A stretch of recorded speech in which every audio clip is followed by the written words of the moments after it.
What's up guys and welcome. You are watching Fazi Fitness. So let's start this video with the X Factor for this upcoming Arnold 2025. Carlos Thomas Jr., who might have gotten a bit of backlash over the statement that he made just a week back, that despite of having so many great champions in this year's Arnold lineup, he is coming to win this show. And we all know that obviously isn't gonna happen, as we have the reigning Olympia champion and two former Olympia champions in that lineup, not to mention a 2 times Arnold champion, Rubiel Mosera.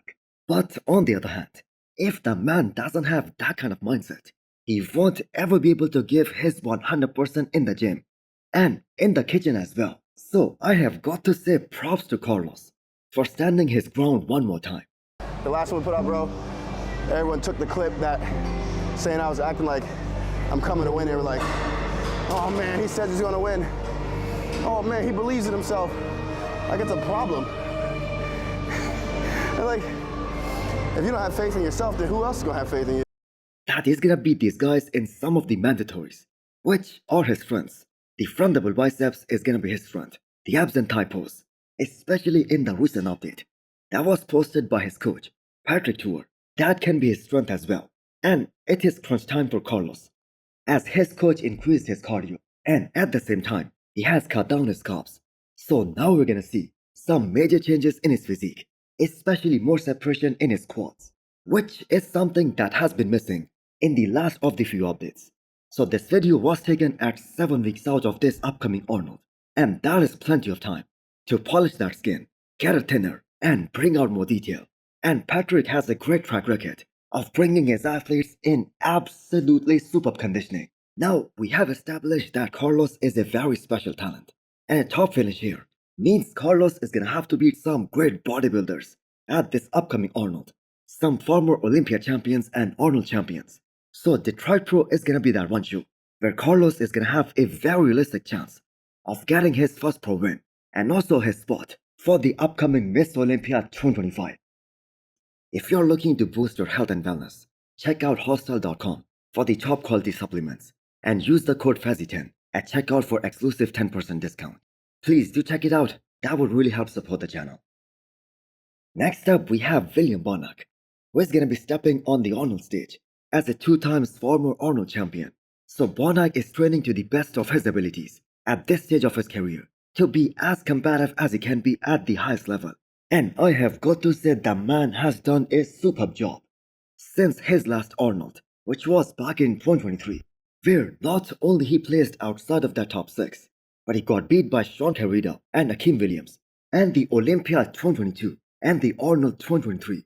They were like the worst of Williams' entire career. But the man made such a strong comeback last year, and him placing top 7 at the Olympia, that has a lot to do with guys like Rafael Brandao and Brandon Curry not showing up in the best condition. But on the other hand, Rubiel Bonac peaking to absolute perfection. And that is what makes Bonac so dangerous in every single show that he enters. While all these other guys, they can't miss their mark. But Rubiel Bonac is gonna be on. And his quads, which were starting to melt like a couple of years back, well, they looked very combative at the Olympia last year. So it has been over a decade since Bonac made his Olympia debut, because that was back in 2014. And the fact that the man is still going very strong, that is so damn commendable. I have got to say this off-season physique update of Stephane, that is the most impressive one by far.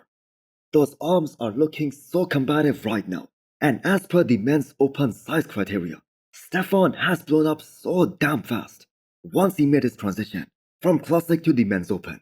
But that being said, I think most of us saw this coming, because he was always so ready weeks out of the show as a classic physique guy, and he still had to lose more than 10 pounds to make that weight cutoff, and most of that came in the form of pure muscle.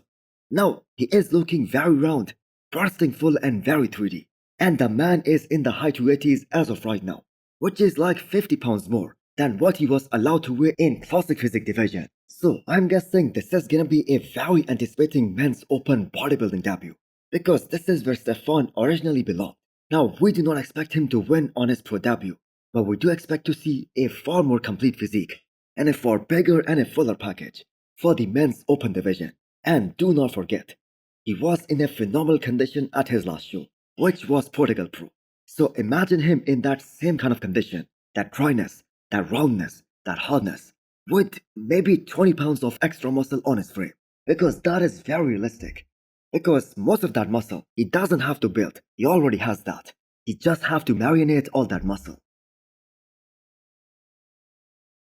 The reigning 2 times 212 Olympia champion, Keone Pearson is finally back in the gym after that gyno surgery and with this mindset, which you can see in this caption. I believe the man is gonna be so untouchable because even though he had the most dominating win out of all the divisions last year, he still isn't complacent with his current physique and is striving to make more progress, which is such a bad news for anyone who's gunning for that 212 Olympia title this year. Because Keone is turning out to be a great definition of when those godly genetics meet an insane level of work ethic. Everyone is just done. So I see where he's going with it. He knows he's gonna create his own legacy in the 212 as a champion. But the future obviously is the men's open. Now I bet he can easily win a men's open qualifier and compete in the men's open Olympia this year. But he wants to have the same impact as two of the former Olympia champions, Hadi Chopin and Derek Lunsford, and what they did after these guys made their switch to the men's open. And that only means one thing. He wants to be in the Olympia first call out at his first ever men's open Olympia. So I cannot wait to see him go through an entire off-season and bring a relatively bigger version of himself because he only weighed 200 pounds on the stage last year. So he still has a lot of room to get bigger.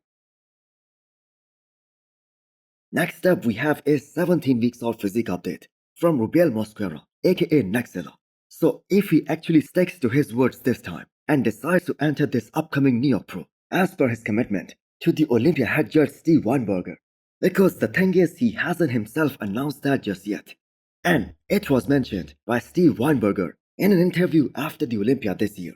And after pulling out of multiple shows last year, Rubiel cannot afford to have that same attitude going into this season, or otherwise no one is gonna take him seriously anymore. Now Rubiel has all the size in the world, he has all the muscle mass. Now he does have some very lagging body parts.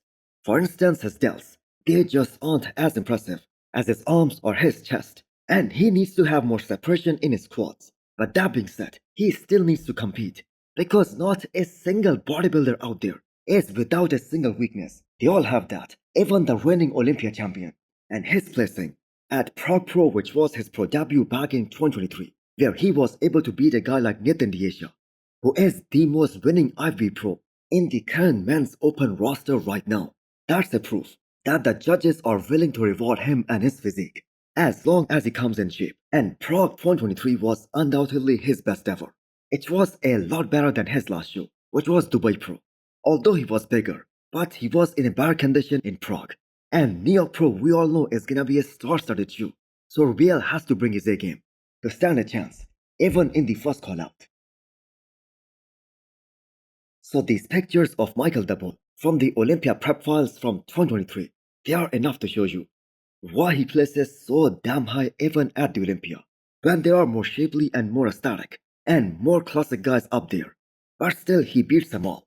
Now nobody can count out the condition of Michael Daboul, and those pictures are a proof that the prep brain is real, and those are the times when a good coach plays such an integral part in making the right call, and the athlete himself just cannot do that. Personally, I kind of like Michael's look that he brought to the stage with Patrick Tour. Now, I'm not saying he was off at the Olympia last year, because he's still top 7 in the world. But maybe his former coach Patrick brought him in the absolute perfect combination of conditioning and fullness. So Michael Daboul is entering this upcoming Arnold as one of the favorites to battle it out for the Arnold title. And let's just not forget that he was able to beat Vassy Vazers at the Olympia last year. And after Mike Sommerfeld, he is the highest placing guy from this past Mr. Olympia in this upcoming Arnold lineup. So hit the thumbs up button if you liked the video, and smash the subscribe button if you wanna come back for more. Thanks for watching.